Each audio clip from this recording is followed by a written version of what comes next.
I don't think there's need to do. No, it's very better this way. I mean, it gets too dark. I mean, unless you think it's.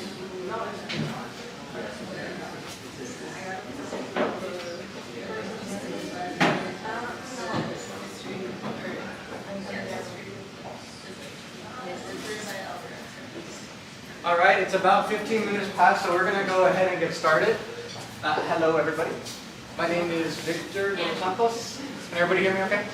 Yes. We have a microphone here with a speaker, so just in case, I'd like to bring that thing everywhere just in case you can't hear. So if anybody has any issues with that, I'd be happy to turn that on, but I'm not going to use it for now. So my name is Victor. I'm the Executive Director for the South Texas Astronomical Society. We are a 501c3 nonprofit organization based here in Brownsville, focusing on space science education and community outreach. So today we have a really awesome event.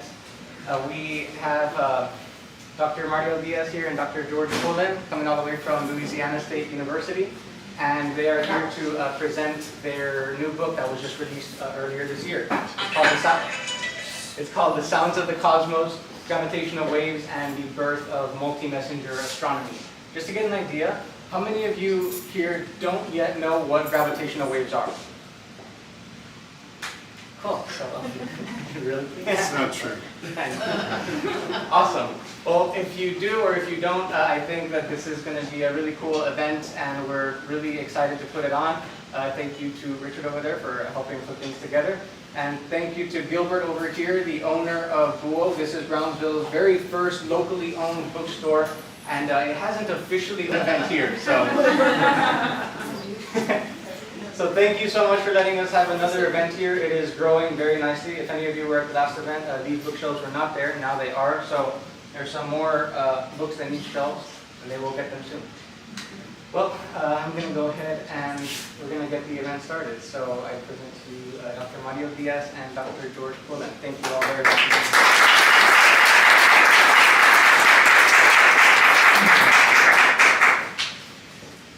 Well, thank you. I probably should sit down, but if you said sit down, I'm going to get so nervous.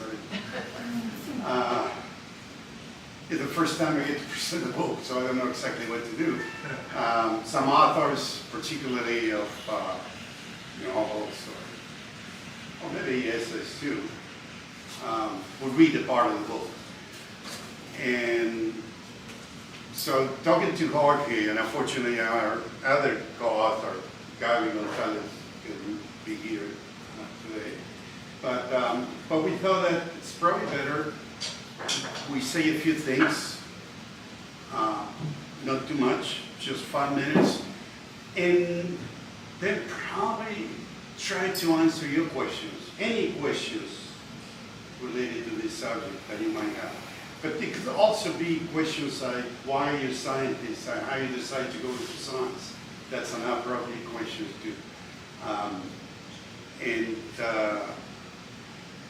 I don't know, I see a few of you, the appropriate students, but I haven't been teaching introductory classes, and you're so too young to be, in advanced classes probably. So, but I don't know your physics major, what type of major, why you're studying, but please ask questions. So we'll try to do a very brief presentation and then try to start a lively conversation about the topic, and that I think it's going to inform you more about the book content, and I might be more useful. And so, Jorge, you want to say something before? I'll go ahead. Okay.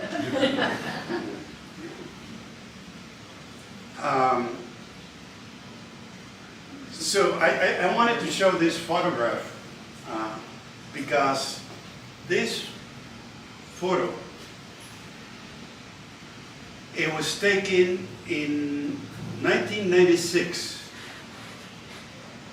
in Livingston, Louisiana. And this is just when they cleaned the ground to build one of the LIGO interferometers. There are two that were built around the same time in the United States. And this here is Gaby Gonzalez, one of our co-authors. And this is an important photo because 1996 is the year with Lydia we moved to Brownsville. And I was hired to develop the physics firm. That was the University of Texas of Brownsville at the time, now it's University of Texas Rio Grande Valley. And my field of research, what I learned to do my doctorate in physics, was Einstein theory of general relativity.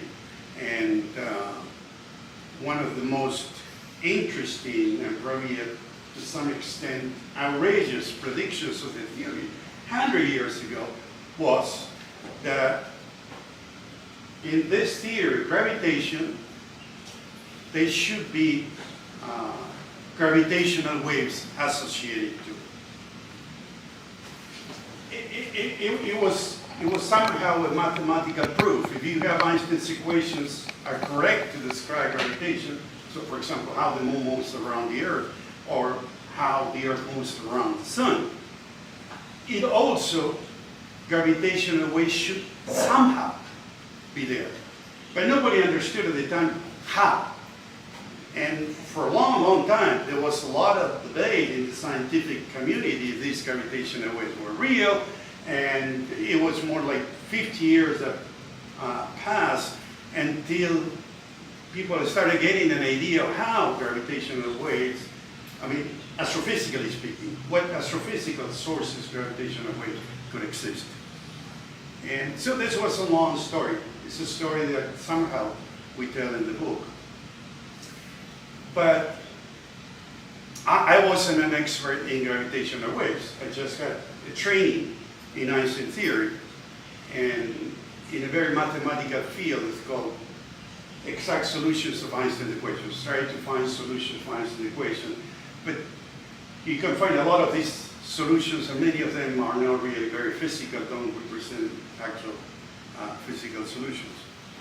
And so I had to think, well, if we're going to develop a physics firm in Brownsville, how can we engage students, particularly at an early stage of their careers, in doing something about physics? And when they came and they showed me this picture, I knew that this project was ongoing. This project was started being discussed and thought about in the 60s and 70s, until in the early 90s, the US Congress decided to build these detectors that were going at the point, they were estimated to be, a good $200 million. Eventually they went up to $1 billion that was spent in constructing one here and another one on the West Coast in Hanford, Washington.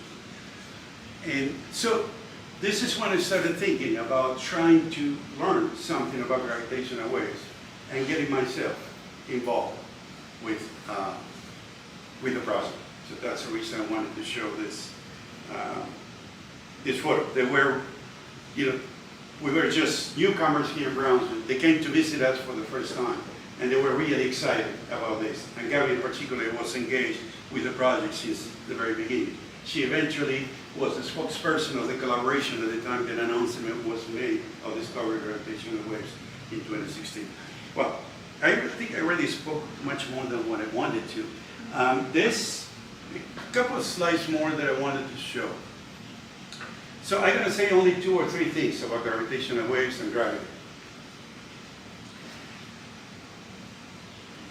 Einstein's theory of gravity was radically different from Newton's theory. Newton's theory was very good, was very successful, and people in the 19th century and 20th century were building almanacs with very good precision, predicting the position of the moon throughout the year, the tides, and everything using Newton's theory of gravity. But there were some features that were known at the time, particularly through the 19th century, that Newton's theory couldn't explain. One of them was the orbit of Mercury, which was the closest of the planets to the sun. It's interesting why it happened with Mercury. Well, it happened with Mercury because the gravity was stronger for Mercury because it was the closest to the sun. And what happened is that Newton's theory couldn't explain perfectly well what was happening. The orbit was precessing, it was moving. So one end point of the orbit, let's say the farthest point or the closest point to the sun, wasn't exactly at the same point throughout the years. It was moving for a long period of time. But after a century, after 100 years, you could detect how much it changed. And Newton's theory couldn't explain that phenomenon. And Einstein, he has several other motivations, but developed a theory of gravity where gravity wasn't a force. Einstein said gravity actually is geometry. How come it's geometry? Well, when you have an object, a heavy object, this object deforms the space, warps it in such a way that any small object that doesn't itself is not a significant source of gravity, instead of following a straight line, that's what it would happen if nothing was in that space, it will move in curved paths. And this is essentially what Einstein's theory said. And matter deforms the space-time and tells matter how to move. And smaller objects are going to move following what are called the geodesics of the space-time. What is a geodesy? Well, think that the space is vacuum. There is nothing there. And I throw a marble. This marble is going to move in a straight line because there is no force acting on it. And that means that the shortest distance between 2 points in the path of this marble is going to be a straight line. But now, space-time is curved.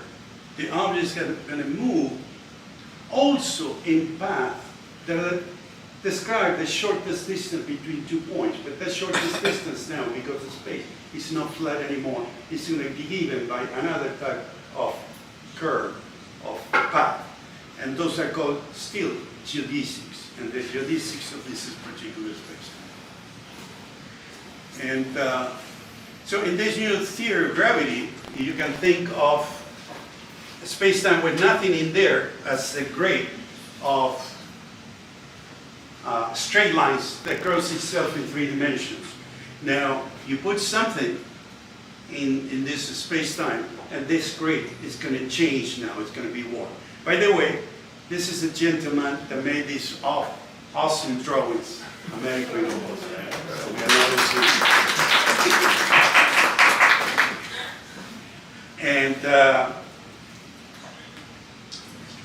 and what happened with Einstein's theory is that could explain what happened with Mercury, like I just said. Here's Mercury written in Spanish. So essentially, the orbit, it won't be copying itself as it moves throughout the years. And Einstein's theory could explain exactly, perfectly, how they happened. So that was Einstein's first success. And I put this here because this is a success that didn't happen at the time of Einstein. But when geographical position system that we all use now in our phones, when we decide we need to go to this place and it's now my mom's house or my grandmom's house, and I don't know exactly how to get there. You put the address on the phone, and the phone tells you how to get there using Google Maps. What Google Maps is using is sending a signal through your phone to satellites. They're moving around the Earth. And these satellites send information back. And with this, you have what is called this graphic position system, the GPS. GPS wouldn't work with accuracy if it wasn't for using corrections of Einstein's theory of relativity to be perfect. And so this is recent. GPS systems are not even 30 years old. But that was definitely one success of the theory. So gravitational waves, they can be understood in the context of what I just said as having now two masses that deform space-time. They're bound to move around the other, and this deformation of a space-time is changing with time. And they're a source of waves, like this movie is showing.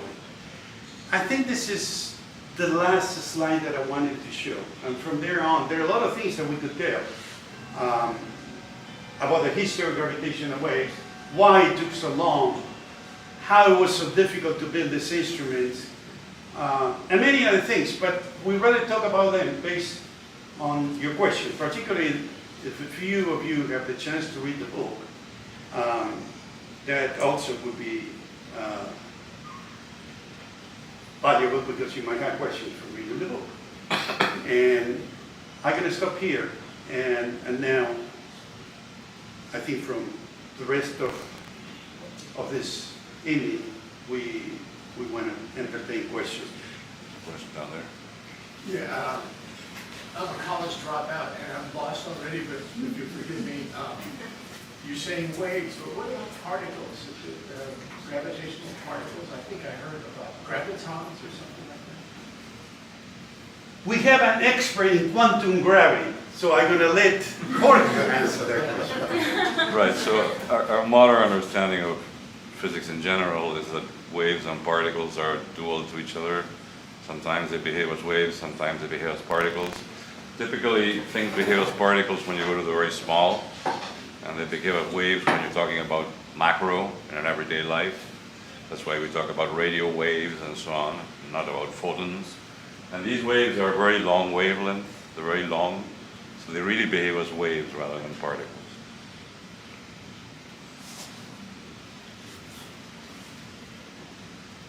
Another question. Or you might not be completely satisfied with the answer. You're entitled to. That's okay. Go ahead. And I was kind of wondering, so LIGO was turned on, was the first light in 2002, right, around 2002? And then it wasn't until 2015 when the first detection was made. So how did that feel for you all, having dedicated so much time for 13 years going without a detection and then, finally getting that? Well, to begin with, it was designed to work that way. I mean, these interferometers are so spectacular. They had to measure distances so small that although they had built prototypes in the lab, there was a 40-meter long one at Caltech, there was a 1-meter long one at MIT. To go from 1 meter or 40 meter to 4 kilometers is a big leap that requires new technologies. And so the way this instrument was designed was that there was going to be a first phase that was going to take about 10 years that we knew was not going to be able to detect anything because it wasn't sensitive enough. But technologies were going to be tested and developed that you could only test them when you had the 4-kilometer thing. You couldn't test them in the lab. And so those technologies were tested, were developed. The instrument was stopped in 2010. And these new technologies were incorporated for 5 years. And then when it would turn on again with the new technologies, a week later it detected. Okay, so it went as planned. Now, the instrument started working in 2002, but people started thinking about this, as he said, in the 1970s. So there are people, literally the ones that got the Nobel Prize, who were 50 years working on this. I put this slide here. I love this slide. It's, this is just a quote And I took it from the New York Times, 1992, an article in the New York Times. So this is the time when U.S. Congress was discussing investing in this project. Like I said before, the original projected cost was about $200 million. Eventually, the cost was much bigger because over the years they had to support year by year the projects, the observatories. But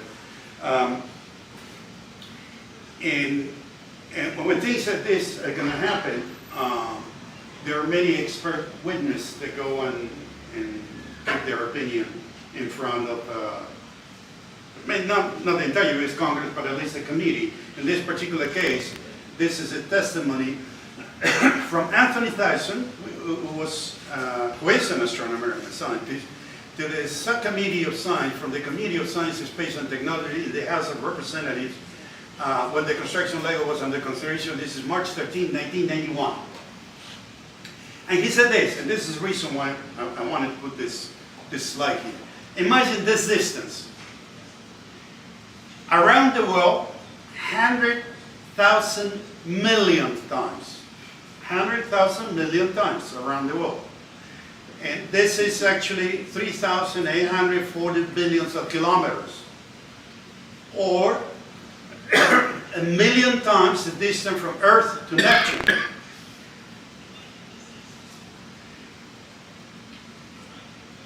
Is Neptune the next planet after Jupiter? Well, Saturn, Uranus. Well, anyway, it's farther away than Jupiter.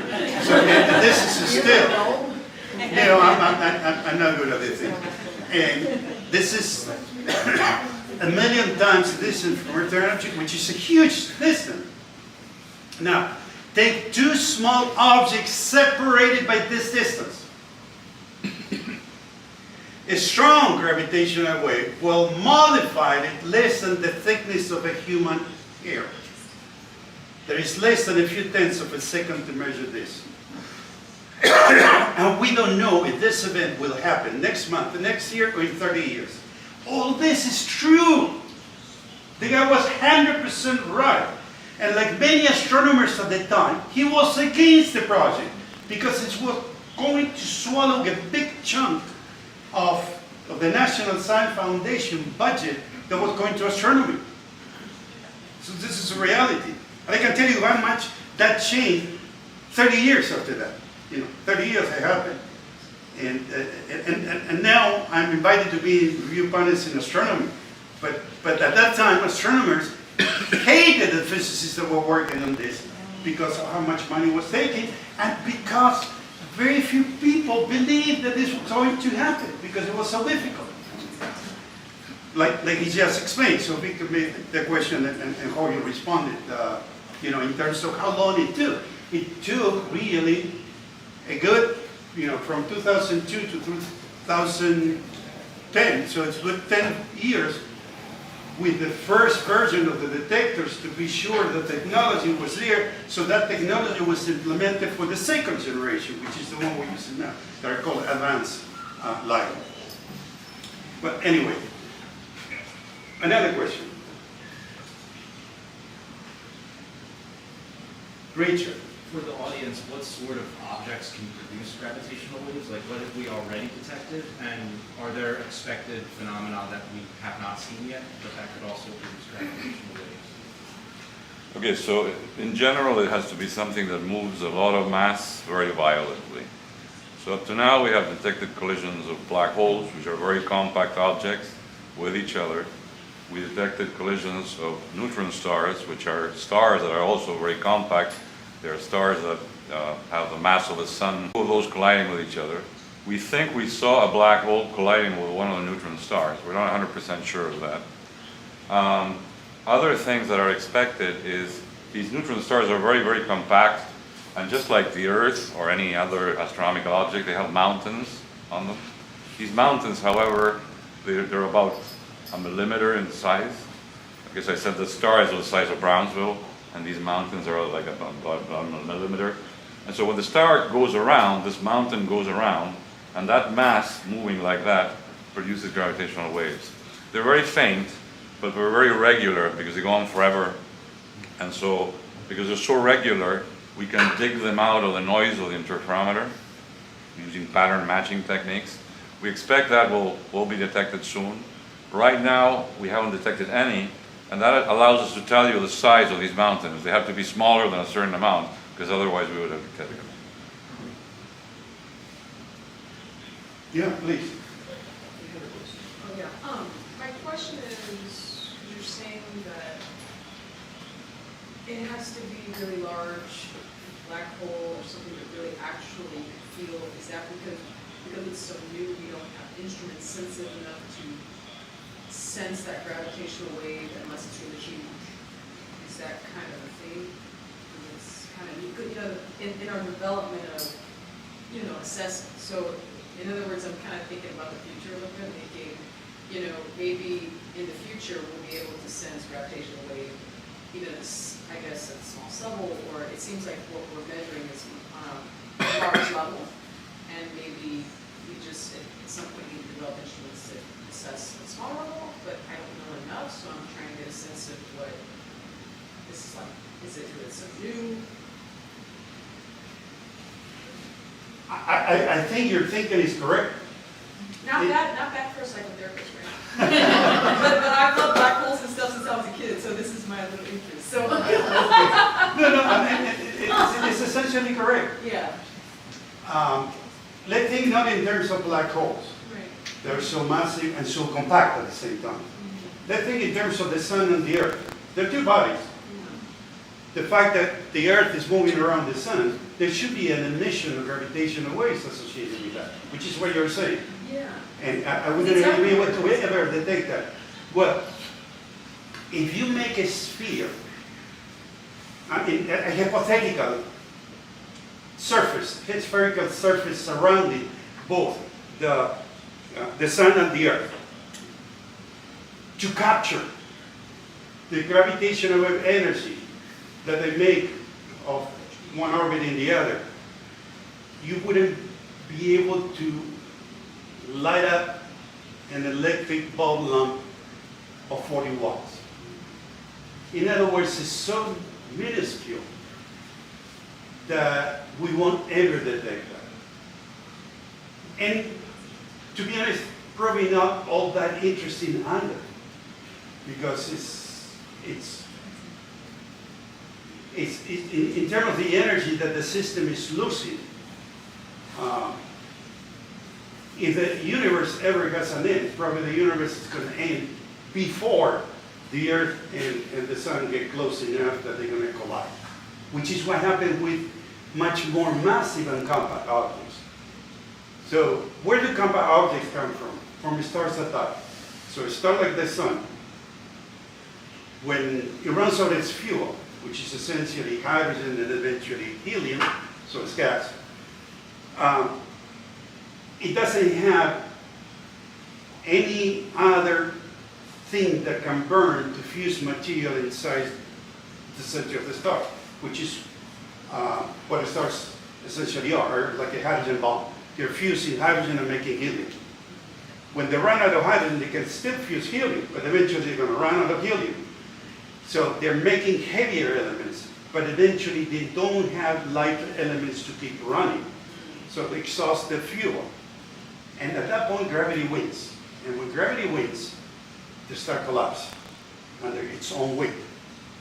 And depending on how much mass you have in the star, like star our sun is going to collapse in what is called a white dwarf. So a white dwarf is a type of dead star that is about the size of the Earth, but has the mass of the sun. Now, if you have a mass that is 1.5 times the mass of the sun and heavier, then it's going to collapse. It's going to have gravity. It's going to be strong enough to collapse in something that is even more compact, like the mass, this 1.5 mass of 2 solar masses, inside a volume that is the size of a city, 10 kilometers. So compare 10 kilometers with the Earth. This is really compact. It's like putting 1.5 sun in Brownsville. So this is a very compact star, a neutron. It seems that when the mass of the star is about 2.5, not even 3 times the mass of the sun, gravity is so powerful that nothing can prevent the collapse of something that is even smaller than that. And that's a black hole. Is a black hole really all the mass concentrated in one point? Probably not. Jorge is an expert in quantum theory, and he knows that we'd love eventually to have a quantum theory that explains what happened at the center of some more stable. But eventually, these systems emit gravitational waves, lose energy, and collide. And at the time of the collision, there is a burst of gravitational waves, which is what we detect on Earth.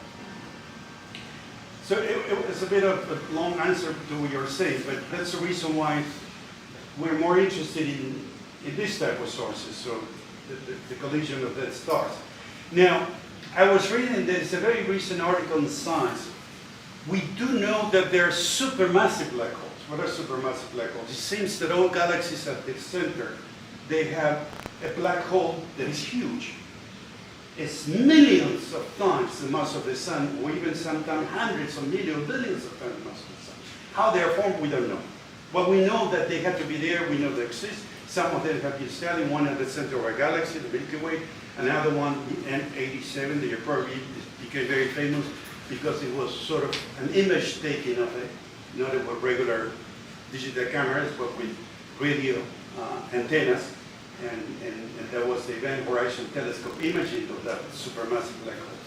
Well, we know that when two galaxies are colliding, the two supermassive black holes are going to be colliding too.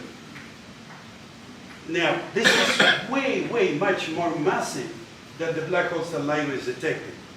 But because the frequency of the waves that are being emitted, so the wavelengths, are proportional to the mass. In the case of this big mass, the frequencies are going to be very, very low. And they cannot be detected with the detectors that we have now here by 2034, I think. 34. Yeah. And NASA wants to be part of that. That's going to be, 3 satellites surrounding the Earth, and probably those are going to be able to detect this type of gravitational waves, because again, the frequencies are too low to be detected by ground-based interferometers that detect between 10 hertz to a few hundred hertz. Yeah. Besides Lisa picking up like supermassive black holes, I'm sorry, but I'm very hearing impaired. So. So besides Lisa picking up like supermassive black hole detections, in your book you touched how it can also pick up white dwarfs within our own galaxies. Can you explain more about that process and how Lisa would pick up on that? What's the question again? So you couldn't hear. Either. Besides like the supermassive black holes, Victor, you said there was a mic. you guys have to- Sorry to put you in the spot, but if you can speak on the mic, that would be.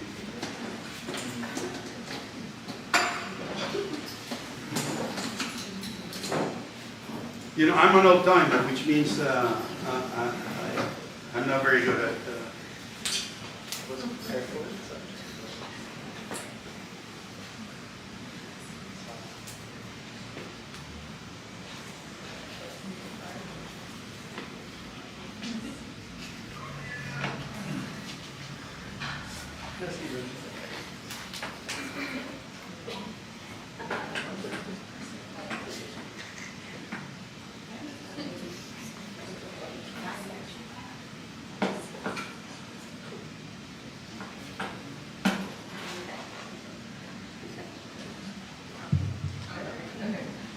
So my question was, Dr. Díaz started talking about Lisa and how Lisa can potentially pick up on supermassive black holes because of their frequencies.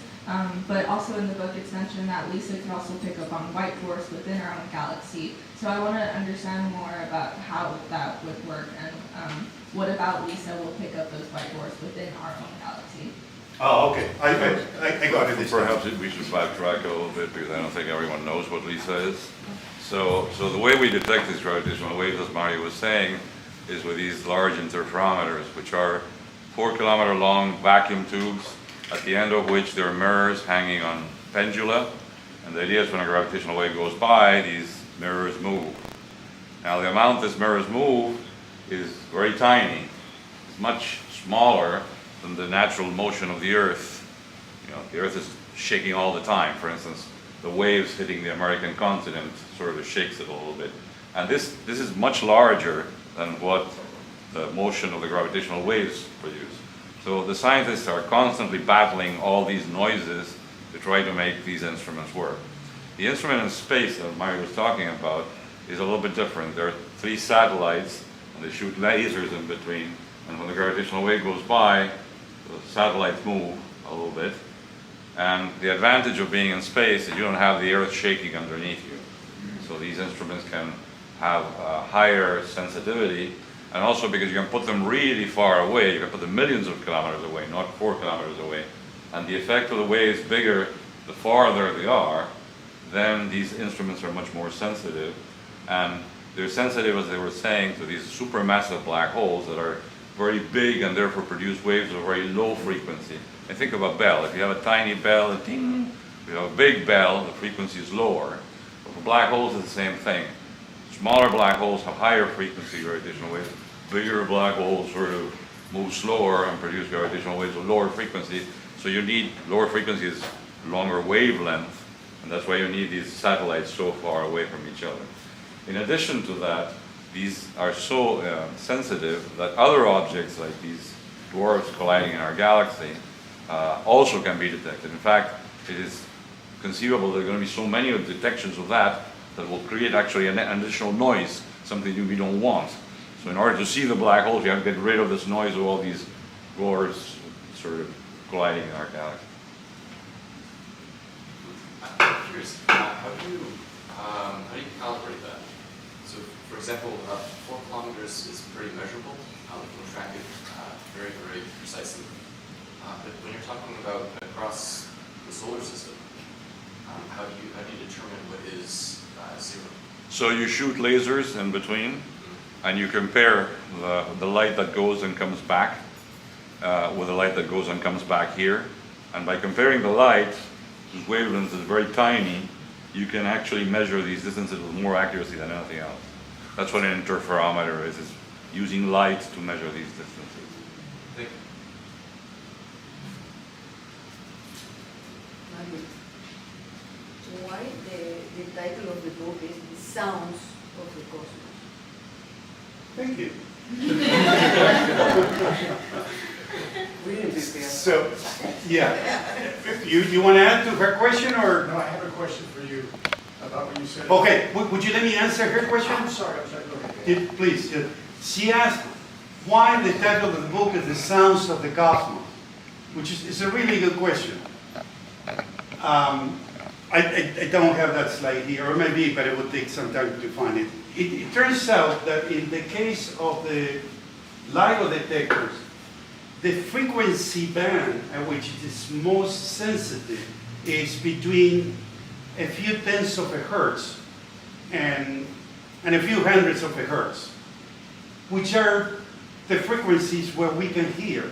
So essentially, remember that sound is nothing else than air vibrating that gets to your, these follicles or little hair that you have inside your ear, and that sends a signal to your brain.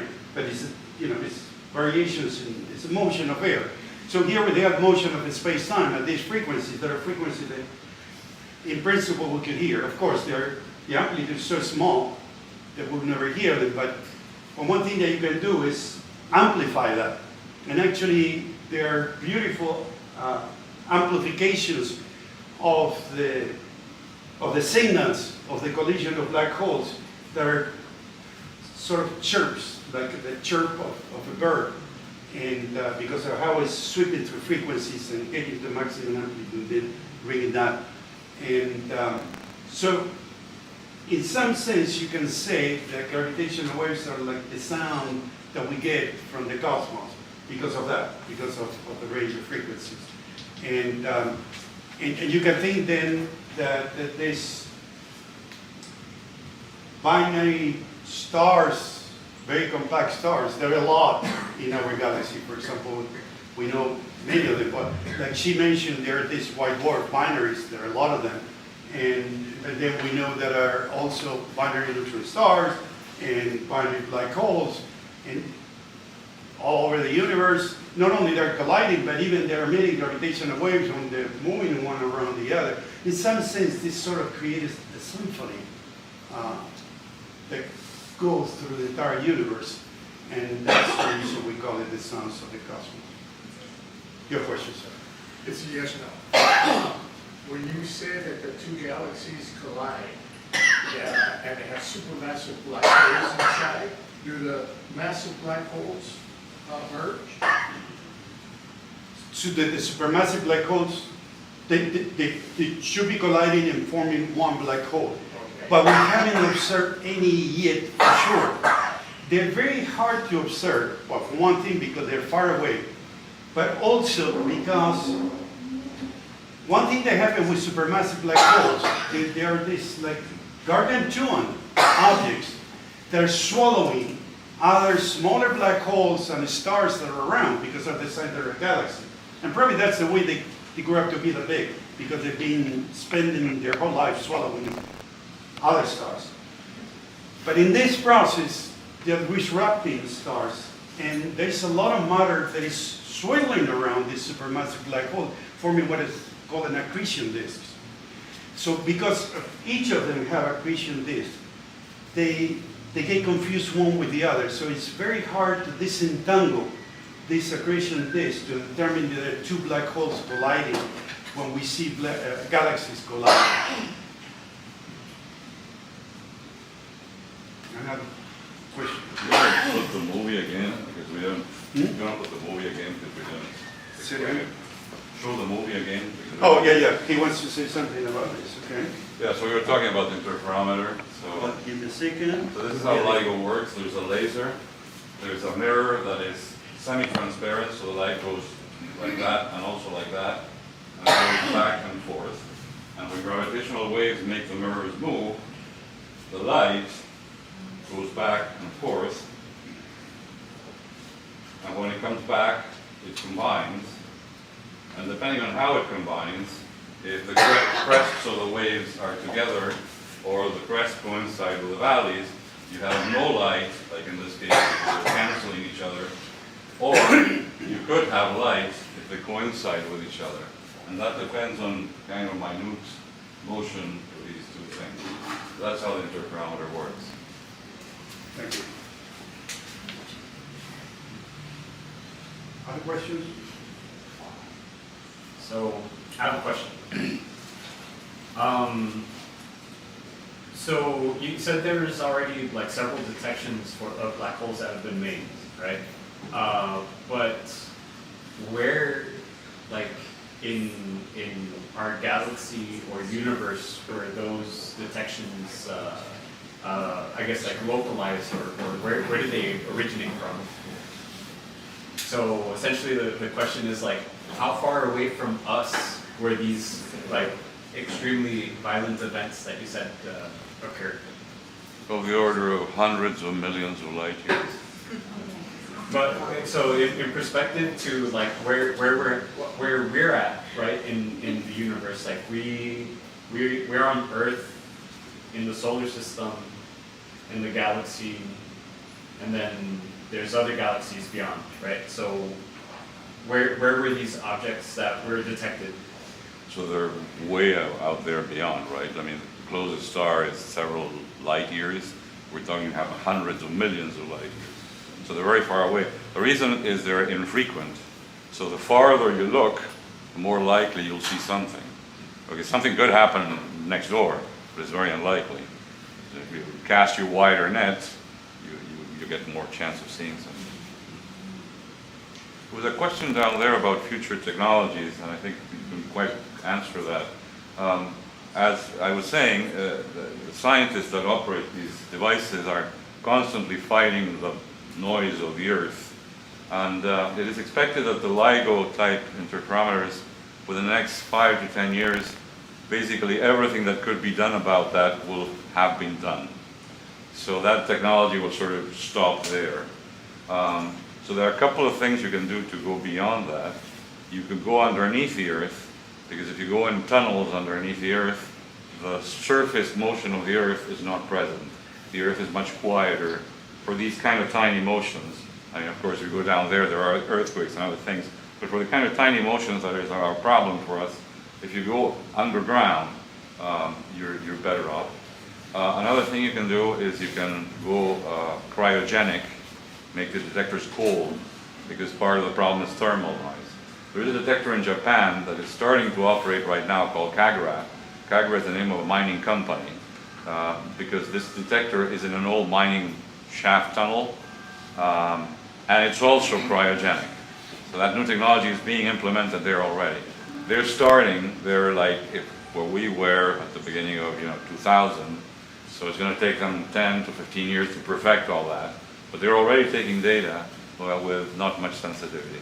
The last thing you can do on Earth is make them longer. And if you think 4 kilometers is long enough, there are proposals in Europe and the United States for constructing a 40-kilometer long, which probably is also the limit of what you can do on Earth, because just physical limitations. So that is where the technology is going. There are proposals in Europe and in the US, probably for the next decade, of building these 40-kilometer type interferometers. Perhaps the European will be underground, it's not clear yet. And there is this Japanese detector that is going to come online and is going to improve things a little bit within the next decade.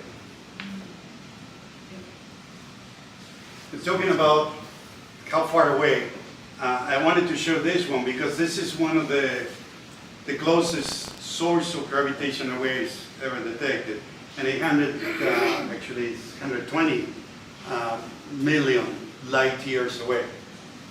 That means that the event happened 120 million years ago. And that was detected in 2017. And this is an image that was taken with my group here from UTRGV. It's an optical image, it's interesting. One of the things that got me more excited I thought it was extremely satisfying scientifically, is detecting gravitational waves. It was quite an accomplishment. But there was always some shadow of doubt, because, okay, I mean, nobody can dispute the data and from the gravitational wave detectors, and was made publicly available, so whoever wanted to play with that data and see that effectively was this detection happened.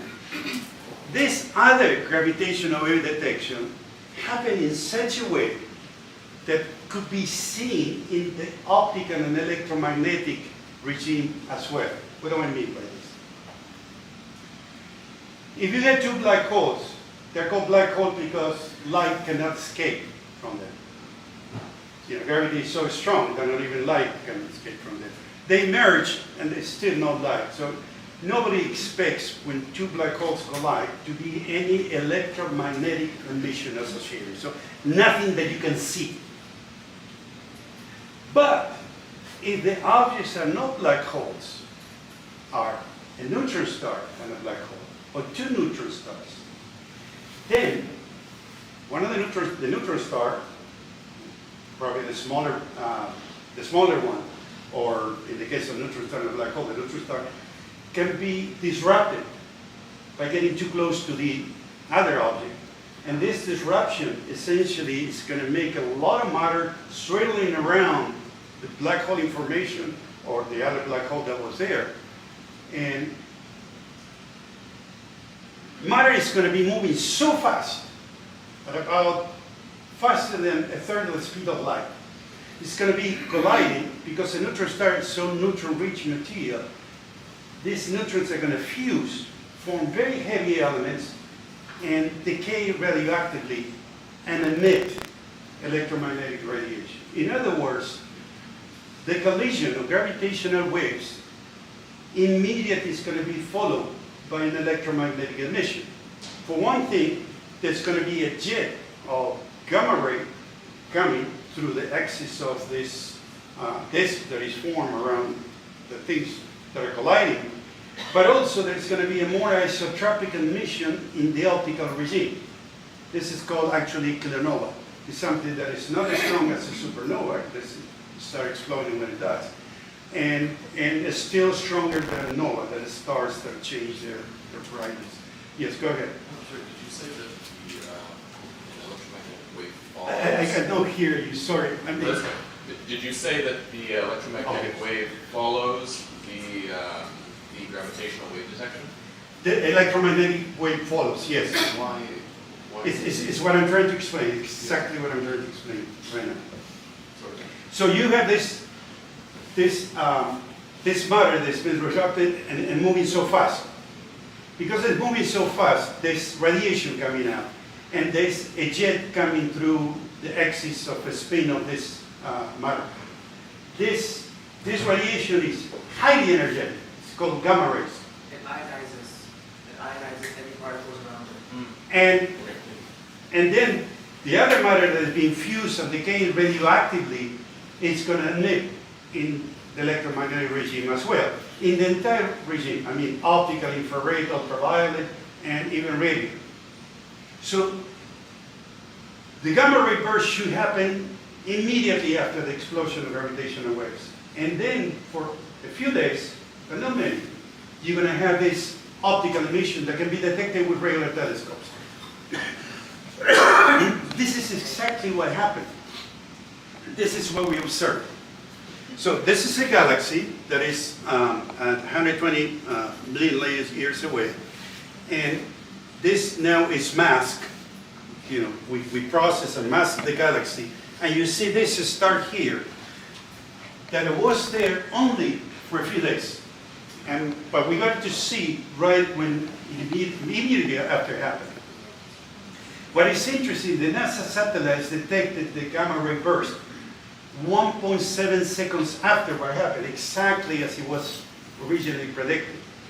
It was suspected, they're too young to remember that it was the Soviet Union against the United States, and there was a lot of political turmoil because of that. Because there was a Cold War, and they were, ones against each other. But this seems exactly what is happening now, even though the communists are not there anymore. Right? Well, but that's a different story. This is not about politics. And but the truth of the story is that probably even at that time they were doing better because they signed all these treaties of non-nuclear proliferation, meaning to prevent the United States or the Soviets from developing atom bombs. They signed a treaty to control each other and not to do it. So, but then how do you enforce that? The United States launched in the times when John Kennedy was president a series of satellites to observe the Earth and detect high energy coming from the ground. What type of high energy? Gamma rays, X-rays, and the first surprise was when they detected very, very energetic gamma rays coming, but not from the Earth, not from the Soviets, doing underground explosions. It was coming from outside the solar system. This happened in the 70s, and it was a mystery. Obviously, created tremendous interest. It was clear that it was related to astronomy and astrophysics, and a whole program was started by NASA launching satellites to start studying gamma rays. This is a very recent story. The satellite that was used to detect this gravitational wave, the follow-up of this gravitational wave, Fermi, it was launched, 20 years ago? Not much longer than that. And so by the beginning of this century, it was clear that one type of gamma ray burst was produced when a star was born. When a star died and a neutron star or a black hole was born. And this is called a supernova explosion. A supernova explosion, a star dies because it runs out of fuel, it compactifies because gravity wins, and a black hole is formed when a neutron star is formed. So it was clearly correlated with that event. But there were some type of gamma ray bursts that were extremely energetic and very short in time, less than 2 seconds, that it wasn't clear how they were produced. It was speculated it should be produced by 2 neutron stars. colliding. And this is exactly what was observed and detected in 2017. So what was exciting is that there was this almost simultaneous observation, there are a few seconds, observation in gamma rays, X-rays, optical, infrared, ultraviolet, in radio that lasted for several, almost 2 years after the fact. All pointing to the fact that this is exactly what happened. Two neutron stars collided there. And one of the interesting things when two stars collided, and this also we explain it in the book, and organic matter, but they're minute quantities of heavy elements that make life possible. For example, we have copper, we have iron, and if without iron we wouldn't have, our blood wouldn't be able to take oxygen to our brains and so on and so forth. And there's still some other elements that are required for life to exist, even if they're in minute quantities. These elements are not manufactured in stars like the sun. What happens in the star like the sun, the heaviest elements that can manufacture are maybe iron, and then they stop there because they eventually die. They cannot make heavier elements. So heavier elements are coming, we know now, for supernova explosions, but it was speculated this should be also be formed when two neutrons stars collide, because it's the phenomenon that was explained. It's very neutron-rich matter. They collide with protons and much heavier atoms there that eventually decay, and you have these heavy elements that are being produced, and they're essentially spit out by the explosion of the star into the proximity of where these stars live, and eventually these are going to form part of matter that gets into forming new stars, and when these new stars are formed, planets are going to be forming around these stars, and they're going to have a little bit tiny quantity of these heavy elements. So we now know too that these heavy elements were formed in the collision of neutron stars. Anyway, I was mentioning all this because I think this is supposed to start working in a couple of months, and I think it's going to be very cool to try to follow up events from there's a new campaign from the LIGO observatories, the Cagra and the Búho, trying to detect more black holes. So starting on May 24th, so next month, and eventually we want to follow up this campaign, is trying to see if we observe some more events like this one here. More questions? I have a friend online that asked,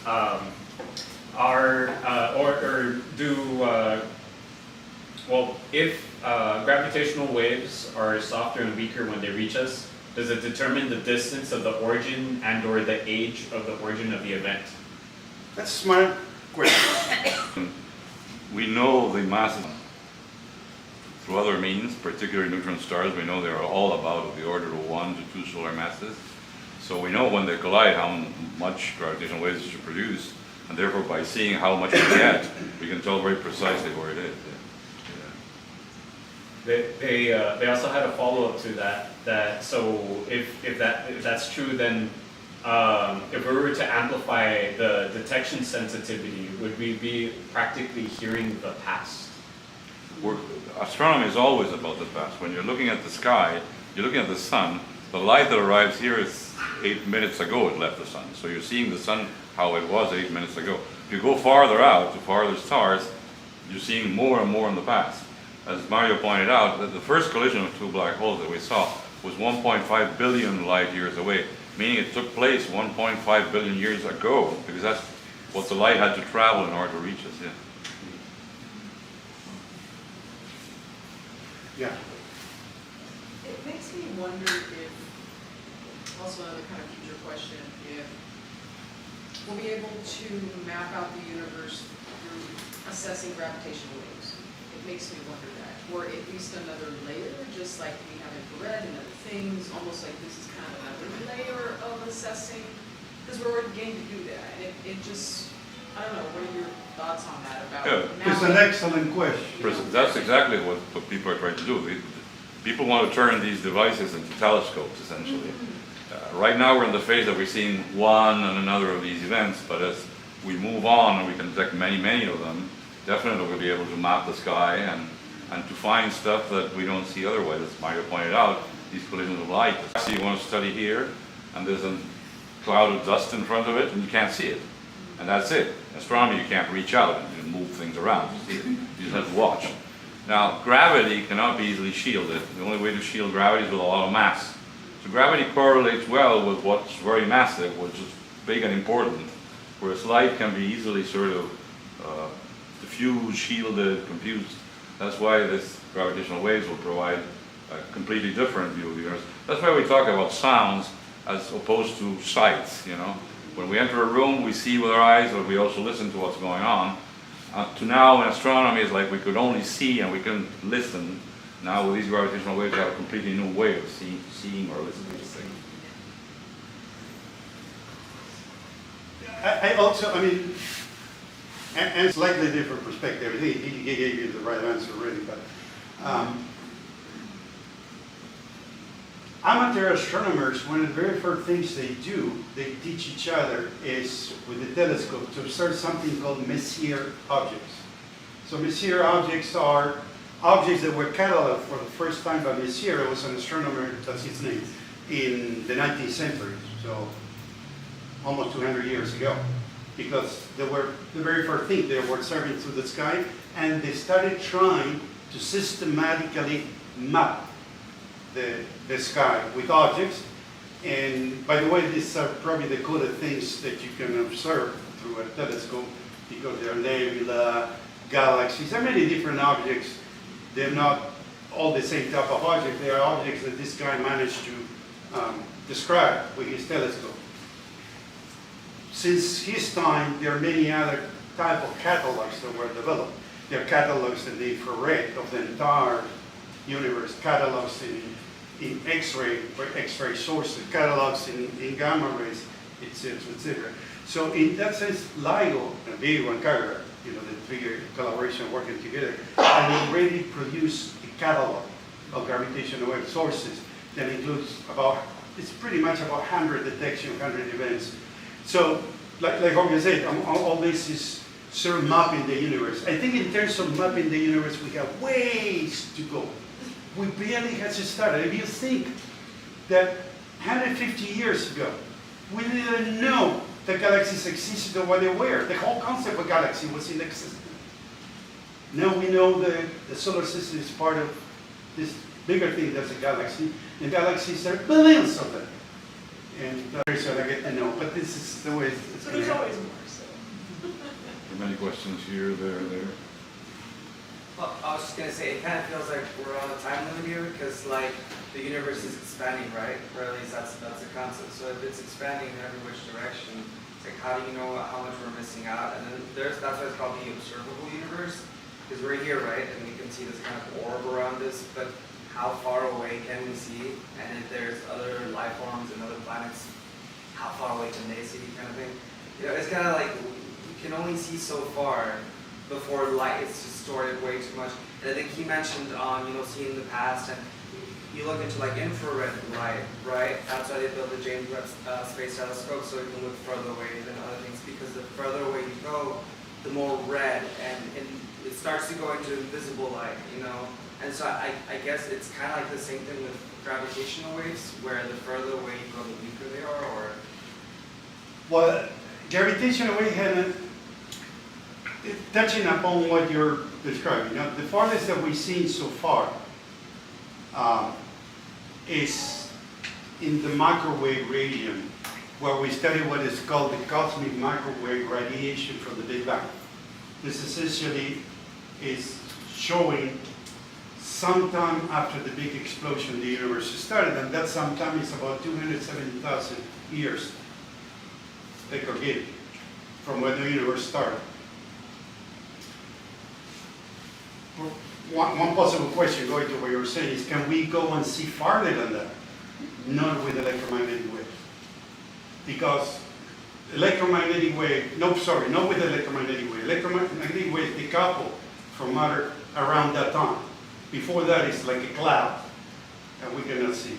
But gravitational waves are not clouded by anything.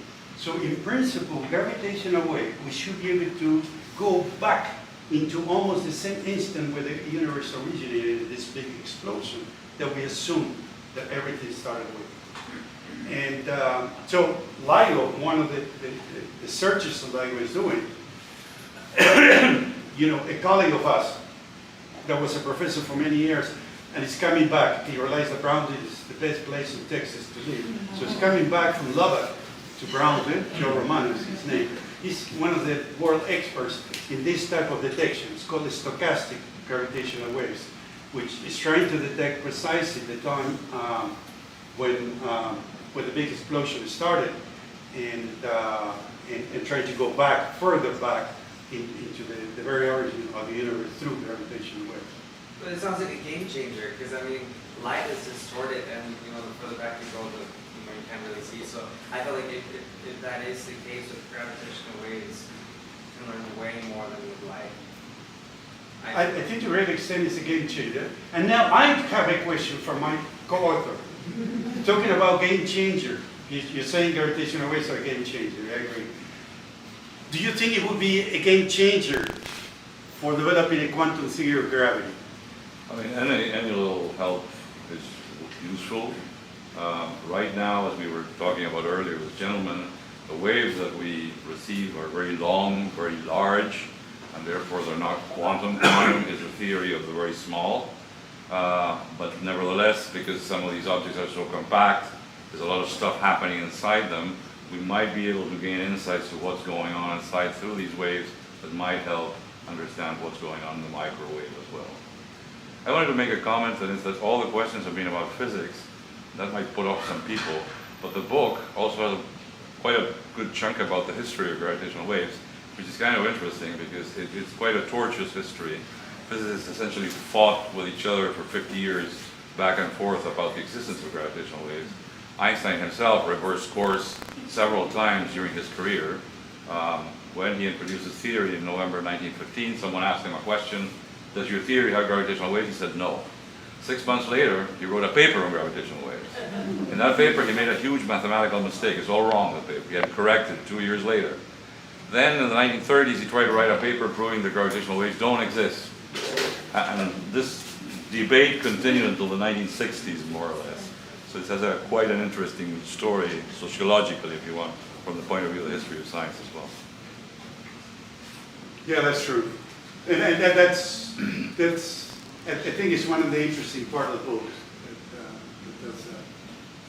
Any other question or comment? I have a question.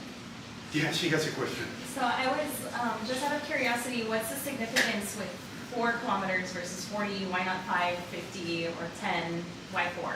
Right, so 4 was a compromise of money versus sensitivity. They become increasingly more expensive to build the bigger you make them. So. And you mentioned Yeah. putting something underground. What was the benefit of? The most of the motion of the Earth that affects these instruments is surface motion that is not present when you go underground. Has there been new bridges in regards to the intersection between the cosmological constant dark photons and spherical photons when it comes to the gravitational lensing you've been able to detect? So, as we were talking about earlier, one of the things that gravitational waves allow you to do is to measure distances with great precision, because essentially we have what astronomers call a standard candle, which is when you have a light, if it's far away from you and you can't go grab it, you have a problem, because you don't know if the light is very bright or not. It could be a very bright light that is very far away and it looks faint, or it could be a faint light that is very close and it looks very bright. That sounds stupid, but in astronomy that's a big problem, because you can only watch, you can't go touch. Okay? So one of the problems astronomers confront all the time is how far is an object? Because the object is there, you can see it, but it could be very intense and very far away, or very faint and very close. With gravitational waves, because we know the masses of the neutron stars, we know how intense the gravitational waves will produce, and therefore by knowing how intense they are when they arrive, we can tell where they are. Knowing how to measure distances is one of the ways that people measure the cosmological constant and the acceleration of the universe. And because astronomers have trouble measuring distances, that's why there's controversy about these things. They're not very well measured. With gravitational waves, eventually, they could be better measured. There's a paper published earlier this month by Dr. Johnson Brightman in regards to the symmetry being verifiable through the vector algebra. What are the chances of there being bridges built between particle physics and... Yeah, so as we were talking a minute ago, these waves are very classical. They're very non-quantum because they're very large, they're very slow. And therefore, the insights they can give us into particle physics and so on, the micro world, is rather limited. What about how it's theorized that there's a chance that dark photons could be coupled with boson clouds giving off gravitational waves in regards to the axion and the superposition principle? If we detect them, if we detect these waves from them, it would be confirmation of that. Right now, they haven't been detected, so it's a theory at the moment. Another friend that's online is asking, are there gravitational eddies? So similar to an eddy like in the ocean? In principle, they could be, but again, these waves are so faint that we're not going to see them.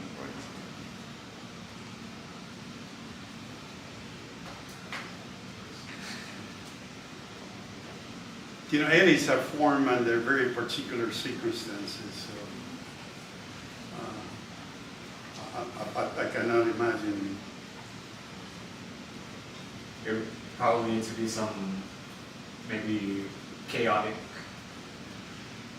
circumstance to be able to do something. Like a really strong tidal field or something. That would be in the strong region, right? That would be really cool. You know what I'm talking about? Like it would have to be really close to something. Really close to something? Yeah. Yeah. It would be extremely unstable if it were to happen. Because it would be something that's about to collide or something like that.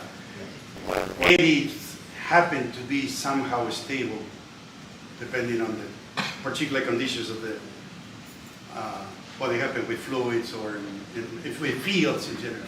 There's a question there. In other words, I guess it's a comment/question. So in other words, because we're new to this and we're new to assessing, new to gathering data, we have to learn a lot more before we can also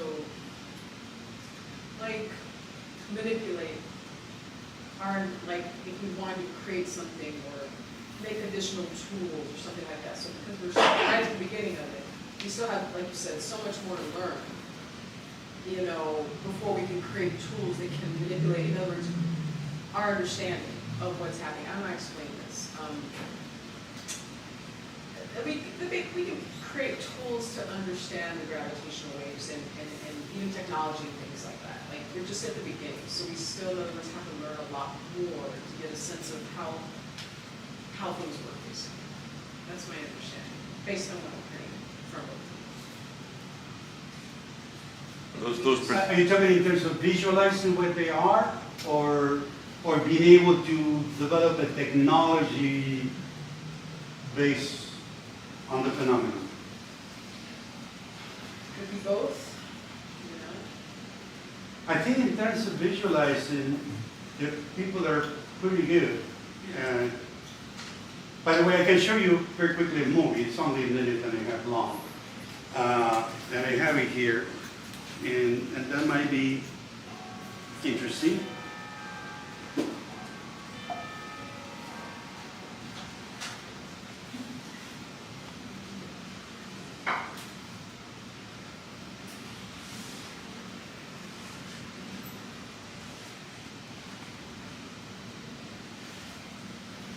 So this is a movie showing the first collision. So it's a scale to really represent the first collision ever detected, which happened in 2015, September 2015. This is a computer simulation, right? Wait.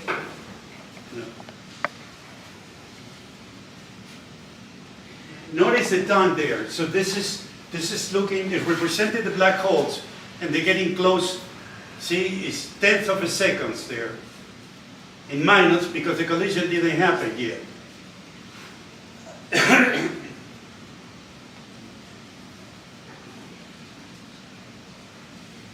So this is in real time.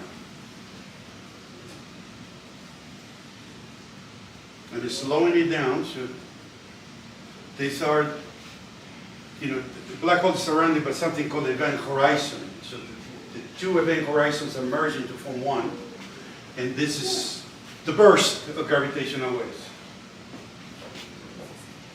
And look, this is 9 seconds after, 10, 11 seconds after, so it's only one black hole left, which is much more massive. What do the colors mean? The amplitude of the waves. It's not black. There is another one, which I think is, it's this one, which is quite interesting. This was developed by the University of Florida.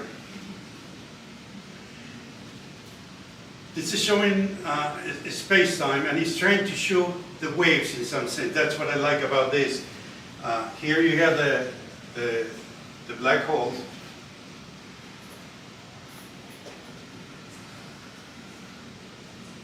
The binary system, that this is the waves that they're emitting. The waves are increasing in amplitude and frequency as they're getting closer.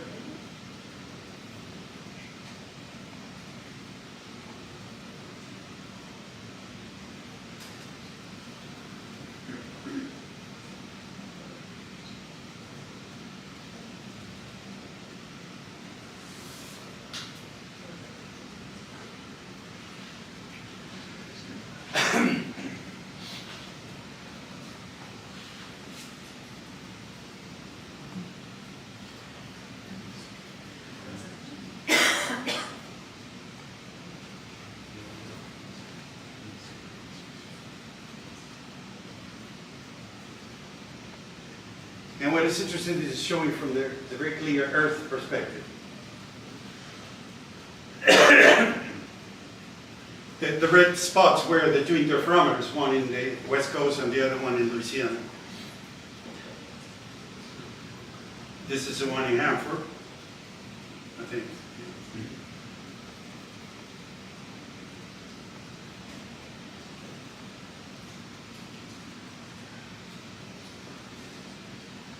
And of course, the shaking is Exaggerated. it's magnified on purpose. It's not detectable.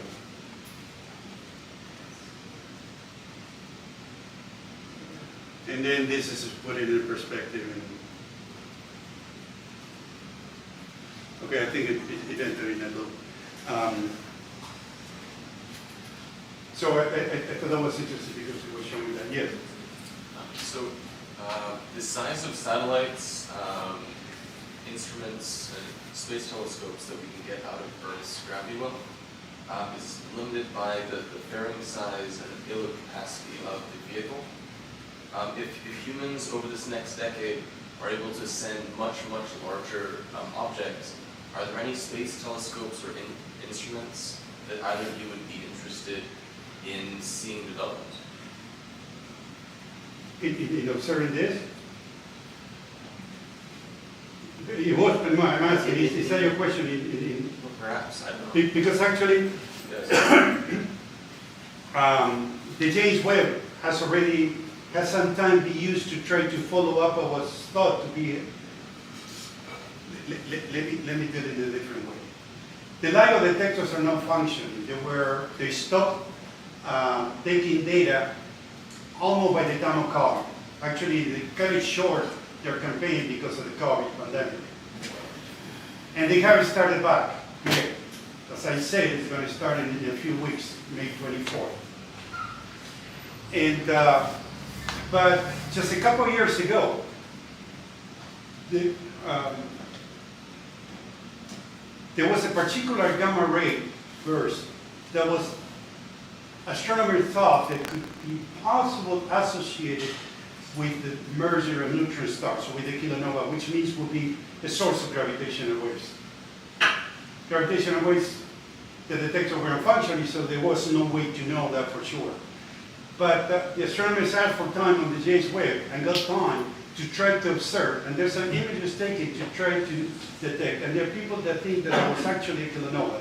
This is a very recent communication about this potential kilonova, and so there are a couple of groups that they claim that because of the infrared that was observed, it was really very far away. And but if that was your question, eventually astronomers, all astronomers now are extremely, in spite of what I said before, that we're very skeptical and they weren't very supportive 20, 30 years ago, they are all fans of gravitational waves now. And a lot of them participating with their instruments in these searches. So there are many groups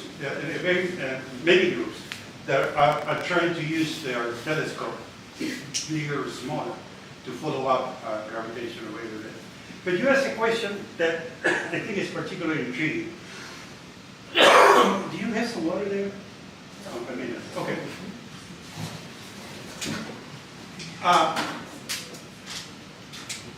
I remember telling this story many times, but again, those stuff, thank you so much, about when electromagnetic waves were discovered. Electromagnetic waves were predicted by James Maxwell in the last half part of the 19th century. Then a guy by the name Hertz said, I'm going to do an experiment to show what they are. Because nobody, they knew that there was this prediction. Maxwell equations predicted the existence of electromagnetic waves, but then nobody knew what an electromagnetic wave, how it could be generated, or they didn't even know that light was actually electromagnetic wave. So Hertz did this experiment in a lab, in a lab like a university. And of course, it was an important event. The journalist came and he asked Hertz the following questions. What are electromagnetic, now that you prove that they exist and they can be fabricated or produced on Earth, what are they good for? And Hertz answered, oh, they're only interesting because they show that the physics is correct, but they don't have any use. Can you imagine modern civilization without electromagnetic waves? Phones, whatever, you name it. Everything is electromagnetic waves. Now, if you ask me a question, can we use gravitational waves? That's great. I don't want to sound like Hertz, but I can imagine how can we use it now? No, I mean, Except now for detecting them. But I think it's extremely hard to imagine our civilization, if it survives, if we don't kill the Earth. We don't kill the Earth. If we don't kill each other through wars or whatever. In a millennium from now.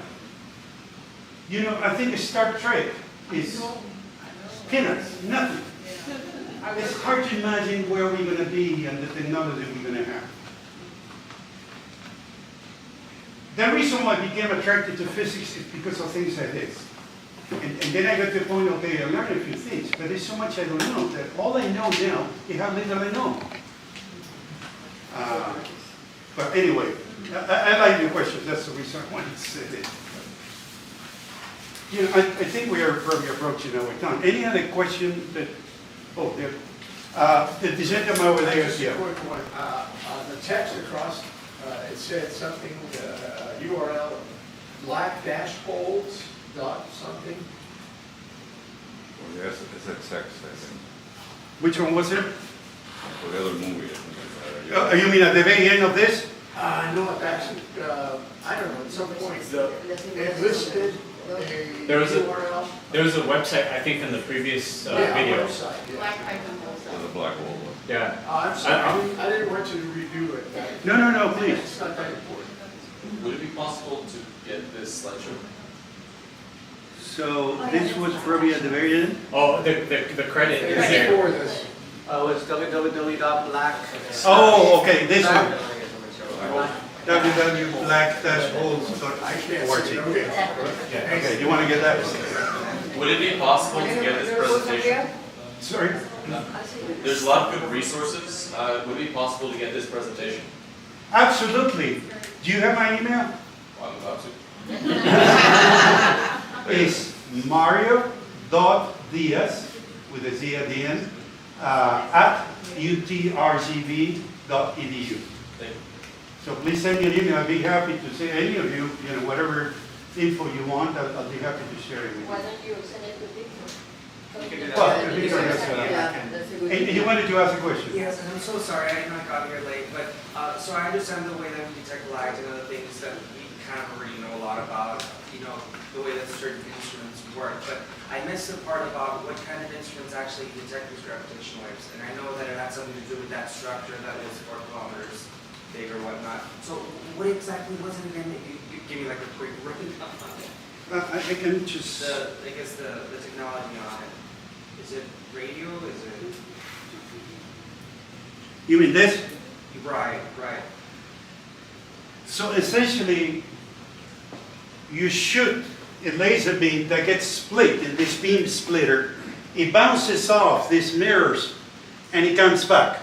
But if you displace in the distance between the mirrors, the two that we're showing there, then the light is going to have some more distance or less distance to travel, because laser is so monochromatic, it can copy, it's sort of these snaky, wavy things, one on top of the other. That's called constructive interference, or it can distract it. So the light is going to be changing here. So actually there is a photodiode here that is detecting the changes in the laser beam intensity, and that is a transducer of distant changes in the 4 kilometer arm. And it's only changed by.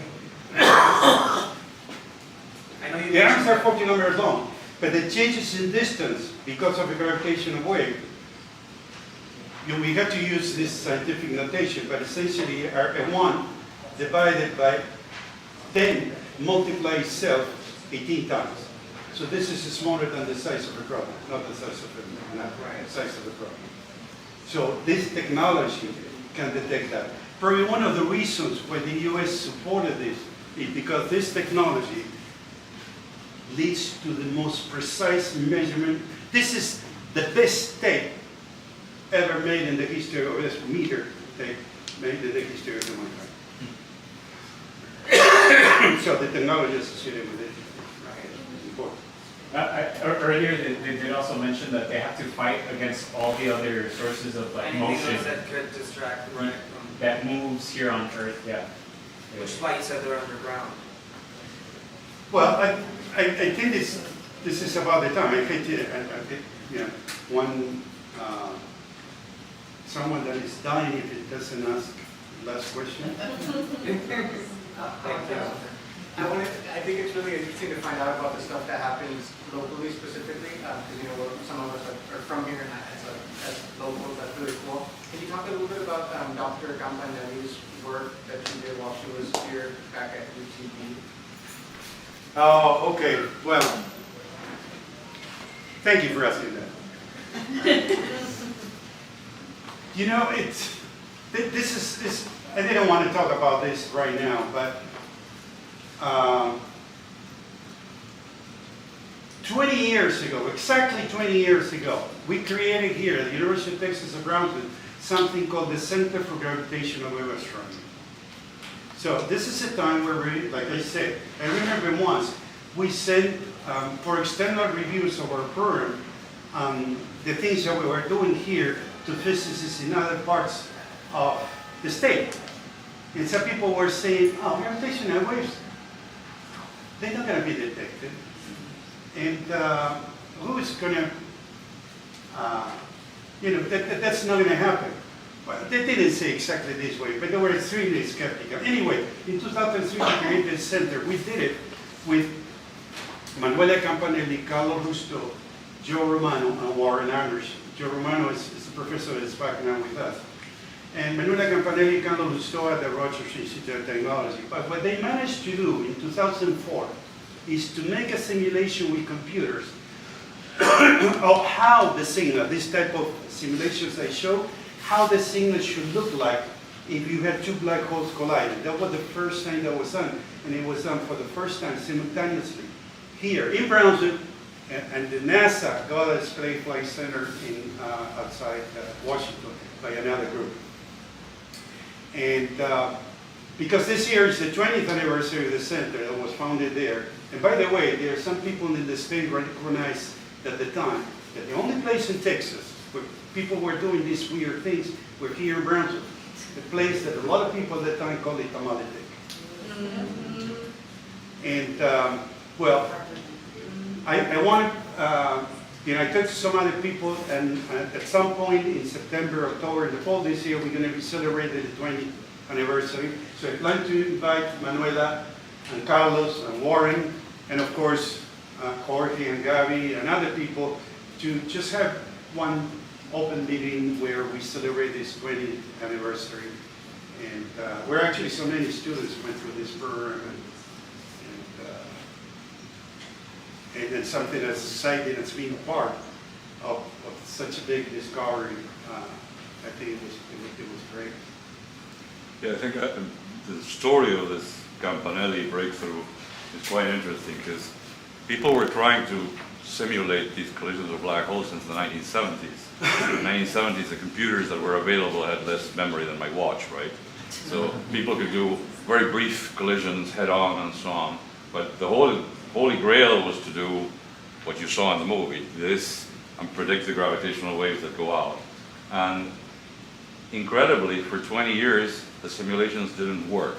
You would start the simulation and the code would crash, and people didn't know why. And there were lots of efforts across the whole world to try to understand what was going on. Many improvements to the codes were made, and nothing was working. And in the year 2005, here at Brownsville and in NASA, serendipitously, the code started working. It all gelled, so to speak. All the advances that had been made came together, and they were able to do these beautiful simulations that you saw there. And this really was a shock to the community, because there were like 20 groups worldwide trying to do this, and this group in NASA and the one here that did it in 2005.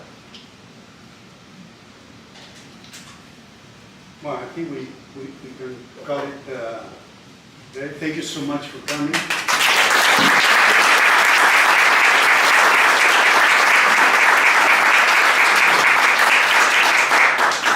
Thank you guys for coming. I realized that at the beginning I was a little bit nervous, so I didn't properly introduce these two gentlemen, so I want to take a chance to do that. But just so you know, Dr. Diaz is the director for the Center for Gravitational Wave Astronomy at UTRGV, where he's also a professor of physics and astronomy, and he's also, he's also the president of the National Society of Hispanic Physicists. And Dr. Jorge Pullin is the Horace Hearn Chair in Theoretical Physics at Louisiana State University, and he's also the founding editor of Physics Review X journal. And so one last thing, I am so sorry. The plan was for you all to hear this awesome presentation and then purchase the books in the back. During the whole time, they were kind of purchased. We were only able to get 7 copies total. There is 1 copy left available, but it is a misprint, so everything is kind of upside down. You could call it a special edition. Yeah. That was from MIT. Yes. Yeah. Everything is completely upside down. Although you could, Gilbert was saying this could make it more. Become a collector's item. Yes. Okay, we have a taker. So if some of you I think I know already have a book, so this is also a signing, so if you would like to get it signed, will you guys stick around for a little bit longer to sign maybe? I'll provide a pen if you don't have it. And if you want a book and couldn't get one today, if wherever you found out about this event, whether it's our email list or the Facebook event page or anywhere, there's a link for the MIT Press, and if you go to that link, it has all the links for everywhere the book's available. It's on Amazon, on Barnes & Noble, and a couple other stores. And so there's ways to... And it was here, but it's gone. Yes, it was here, but sold out. People started sneakily buying them. But thank you once again. Give it up one more time for...